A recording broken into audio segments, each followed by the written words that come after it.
Peace, everybody. It's early.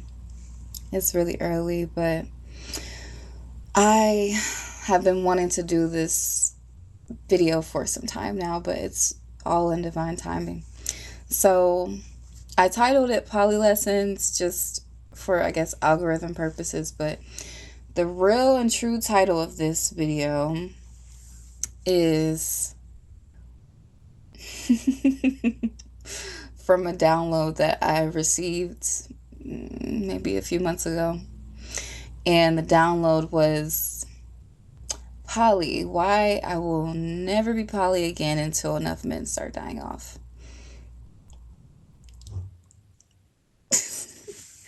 And rightfully so. Okay, so if you see me looking down, I'm looking down at my notes because I had to get some things out, just write out my thoughts, right?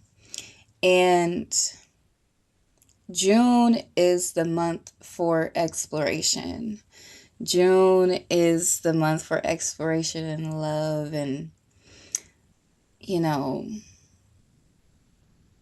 kind of like that childlike essence and inner innocence, rather, when it comes to exploring different spaces in love. So I caught myself having that download months ago, but you know, I have also been testing the waters of life and allowing myself to experience. So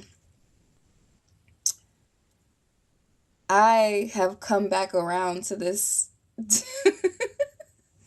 I've come back around to this download after my, testing the waters of life and my experiences. So I want to talk my shit on this topic, right? And let's speak on the fact that, okay, I'm going to break down my chart a little bit. So I have Venus at the 0 degree. And if you have Venus at the 0 degree in your birth chart and your natal chart, you will undergo lessons. You will undergo many lessons in love, and no relationship will feel quite the same, and it will feel like, you are going through the motions. It's like that 0 point energy, like, anything could really happen at the 0 point. And it's like the void. So yeah, having a planet at the 0 degree, but specifically having your Venus at the 0 degree, is like pulling from the void and also attracting, magnetizing from a void like energy. So I'm very aware that the people that I'm going to be in a relationship with or have some type of, relating to non-platonically, that is, it's going to be different. It's going to come with lessons. So I have learned this. It's not totally wrong to have named this poly lessons, because these are lessons that I've learned as to why I need not to be poly for a good minute. And it's funny because an astrologer that's pretty well known, why, what? An astrology that is, oh my God, I'm pissing myself off by stumbling over my own words. An astrologer that is pretty well known read my chart, and one of the things that she said was, she was like, yeah, like, I see that you have a lot going on in your chart about, like, that is indicating for poly, but you probably just want to focus on being like a mom, like a soccer mom, and a wife. And I was so baffled by that because I was like, ew, like with the person that I'm with right now, no way. So like I said, having Venus at the 0 degree comes with lessons. And sometimes, like, Aquarius, I'm an Aquarius. Sometimes Aquarius is hard headed. And sometimes Aquarius stellium, people are hard-headed too. Stellium people, period, doesn't have to be Aquarius, but just having that stellium in general is this very dense energy there in your chart that's centered around that in your life, like as a whole. It's not easy to deal with, especially having a fixed stellium. My goodness, I've been in my own way a lot of times, but that's neither here nor there. So I have some points here to make. So the difference between the idea of poly and the reality. So there's this idea in poly that, community is all. Community is centered and important and the base, going to be the base of connecting with other people in poly. Usually people that are poly care about community, usually. Okay, there's also the idea of sharing a partner, being shared, and also the idea of the amicable environment of sharing. That is an idea versus the reality. And there's also the idea of, not not having possession of your partner, not being possessive of your partner, and practicing non attachment. But in reality, there is still possessive tendencies to fall into when you're poly, and also unconscious behaviors at play that spill out of the auric field. So I wanted to highlight the difference between the ideas versus the reality. So with community, right, the reality is that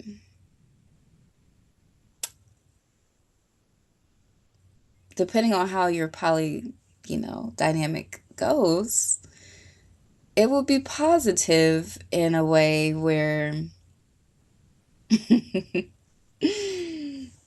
will be positive, depending on how it goes. It can be positive for you being in a dynamic where community is centered. But say you are a shitty person or you've done a shitty thing, and depending on who you're dealing with, that community can exile you, or you can exile others, or, there's a harsh reality to poly because it's like not only am I not fucking with you no more, but these people aren't fucking with you either, or, so it's kind of like, it kind of gives like group thinking in a way on the downside of poly. And when it comes to sharing, you know, I think the idea is that sharing is cool, right? Sharing is like, okay, we're all doing this, But then in the reality of sharing, there is jealousy that appears. That's natural. I think that when people, or some people, not everybody, but for some people that are, trying to um, sell poly for like polygamy purposes, like, oh, we're looking for our next wife.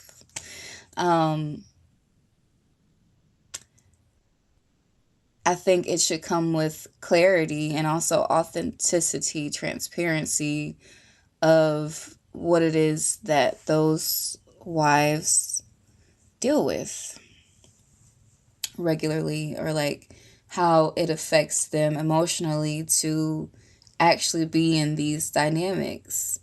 And there's, some people out here sharing how they really feel, and there's some people out here faking the funk of their polydynamic. Okay, so there can be distortions in reality when it comes to poly as a whole. obviously, as I'm saying. So it's important to have discernment when you are in a polydynamic, or if you're even thinking about being poly or trying poly out, like okay, another point that I have is emotional labor can be uneven in polydynamics. I'm going down different reasons as to why I'm making this statement.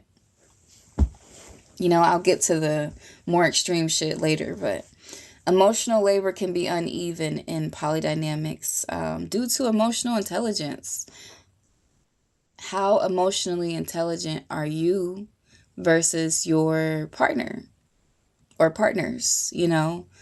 How much emotional intelligence are you actually lacking and that you may need to strengthen in these dynamics? I think it's interesting because poly, depending on your openness, I feel like it can really mirror you.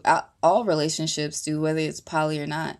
They will be able to show you something about yourself, and it's up to you and up to those people that are willing to face themselves. So, within the emotional labor being uneven at times, I think it's a matter of shadow work and accountability and transparency and honesty. And I wrote that down too, honesty versus dishonesty, because depending on how honest you're being with yourself, that's how far you're going to get in the relationship or lack thereof. Um, it's so important to admit when you're fucking wrong.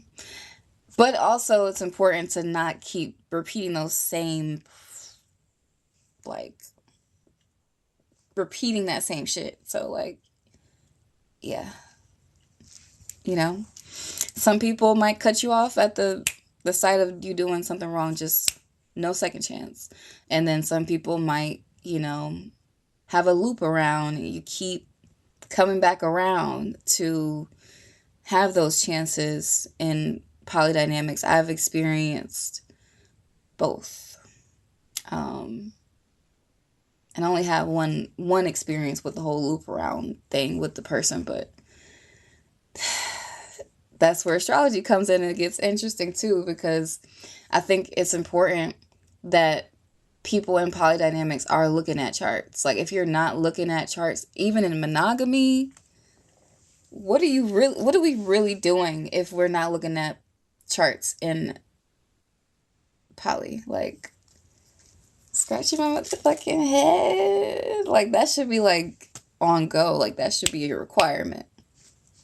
But hey, scarcity of emotionally intelligent men is another reason why I say I no longer want to participate in poly until enough men die off. I'm saying it. Is it the left hand? You supposed to? Anyways, the difference between emotional intelligence and simply masking with language is so interesting in polydynamics, because oh my gosh, in order to actually, exude that you can hold space for another person and yourself, and like your fuck ups and their fuck ups without canceling them out, requires emotional intelligence. Your ability to hold space for the things that your partners are going to go through and grow through requires emotional intelligence. Some people don't have that. They are simply masking with poly language. Like, I'll give an example. Polygamy, right? When a man is polygamous and he's like, I think it's important for you, and I'm speaking on, like, if he's talking to one of the partners, right? I think it's important for you and such to have a relationship on your own. And I don't need to really know much about that, right? but the emotional intelligence that it takes for a man to actually withstand and withhold what he just said to you and to keep his word is to literally keep his word, to keep his word by creating those firm boundaries, creating those firm boundaries.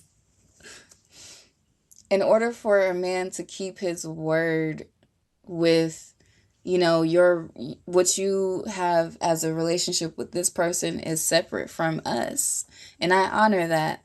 That's going to be backed by firm boundaries, and those firm boundaries require a level of emotional intelligence to even come about to be a boundary in the relationship or in his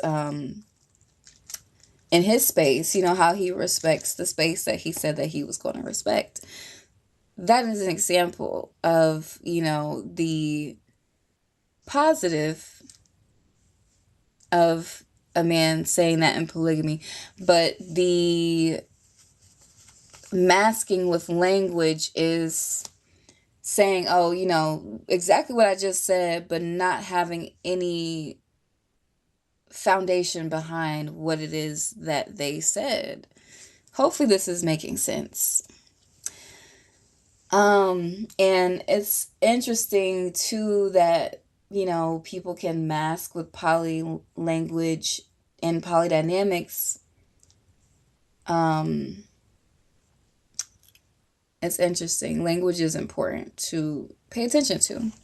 And I have a video on the way about that, actually, speaking on how language is important because, it is.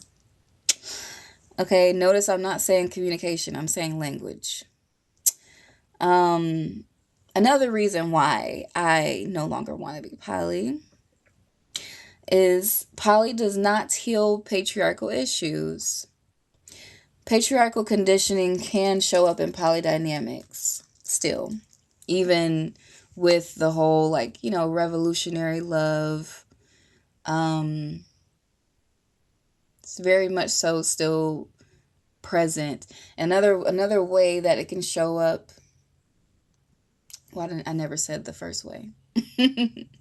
A way that patriarchal conditioning in men can show up in polydynamics is when a man is like, "Oh yeah, I'm cool. I'm cool with you connecting with other women. Like I'm cool. Like I'm so cool. Like get the bitches. Like come on, get the bitches. Get the bitches. Come on, like get the bitches. Get the bitches and come on." But if you dare fuck with a nigga, I don't want to fuck with you no more. That is interesting to me. For a minute, I was almost like, okay, I'm okay with this, but sunken place or something, get me out of there. Because what I need is equality. I am an Aquarius and a Sagittarius moon woman, okay? I need my independence and I need it to be honored and I need equality. And there is no equality as it seems in relationships, monogamous or patriarchal. Oh, not patriarchal. This is why I need a script because sometimes I just whatever. But yeah, I said what I said. Monogamous or poly. I was gonna say polygamous, but it could happen in polyamory, polygamy, polyandry, whatever. It could happen in all of them. Poly does not heal patriarchal issues. Again, there are double standards, like I just stated, with the men being able to have multiple partners, especially in specific dynamic like polygamy, for example. But polygamy is meant to be marriage between one man and multiple women. And for me, the poly that I have tended to lean towards is polyamory. I don't I don't really see her being polygamous until enough niggas start dying off. Okay, so another sub point I have here written down is a fantasy of abundance. The belief that more partners equals more love or more money. Wah, wah, wah. That is an illusion. It's an illusion because in order for there to be more love, those people have to radically love themselves. And if you're not in a polydynamic with people that absolutely love themselves and in a way that's still balanced with emotional intelligence and being able to like actually coexist and not come from a narcissistic point of view, then it's not going to be more love. It's going to be more pain.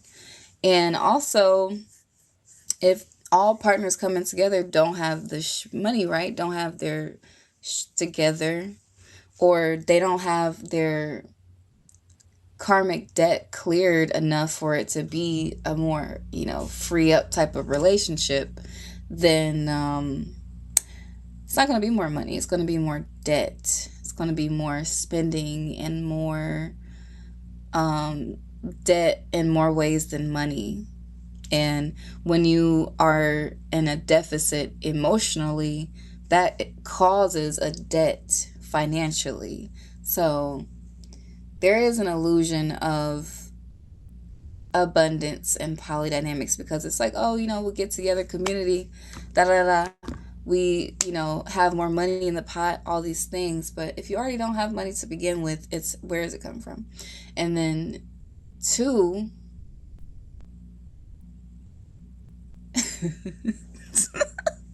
I'm sorry, I make myself laugh. But two, if you are already in a deficit emotionally, inwardly, it's not going to be looking too good for you magnetizing wise, because you're going to magnetize more stress, more problems, basically. And last but not least, what needs to change for me to reconsider poly on a less extreme level? Because I did say the title of this is why I will not be poly again until enough men start dying off. Which is true. I do think that, natural selection is necessary. And I feel like there is some cleansing that needs to be done of the earth before we really start getting into a whole nation building. Some people are already doing that, but I would rather build with tribe. We don't have to be together romantically. I honestly feel like as Neptune is transiting Aries and also Saturn, it's a great time for soul tribe to come together. It's a beautiful time. But within that, sometimes things can get murky, and then soul tribe starts to be like, oh, like you do have a pussy, like, oh, like oh, you do have a penis, like, oh, like, so let's all be careful out in these streets. What needs to change for me to reconsider poly on a less extreme level? An increase in emotional intelligence, and that goes for men and women, all beings. Men healing on their own, no more holding your fucking hand, no more blood sacrificial rituals through fucking on your period. No more of that, okay? And I think that is a great thing to do if you're in a relationship and you are testing the waters to see if this person is for you or not. Yeah, fuck them on your period. Duh. But anybody say anything about putting it in spaghetti? No. No, okay.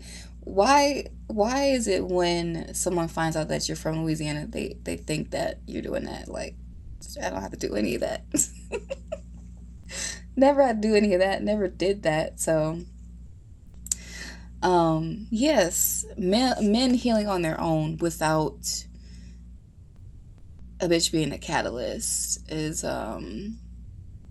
what would have to change for me. And also men seeing that a man is dedicated to something bigger than titties, something bigger than ass, something juicier than a peach between the legs, something worth. Wow. Yes. Like wanting to uplift humanity, wanting to take care of his sisters and brothers and himself, wanting to take care, wanting to get more into that fluidity bag where he is comfortable in his masculine and feminine energy, and also knowing that a lot of these roles have been reversed and jumbled up, and we've been confused as a humanity as a whole. So yeah, those things will have to change for me, and maybe even those things will have to change for me to even want a relationship again. I'm not gonna lie. Okay, so yeah, that's my spill. Hopefully you guys like what I'm saying, and if not, I don't give a fuck. Peace.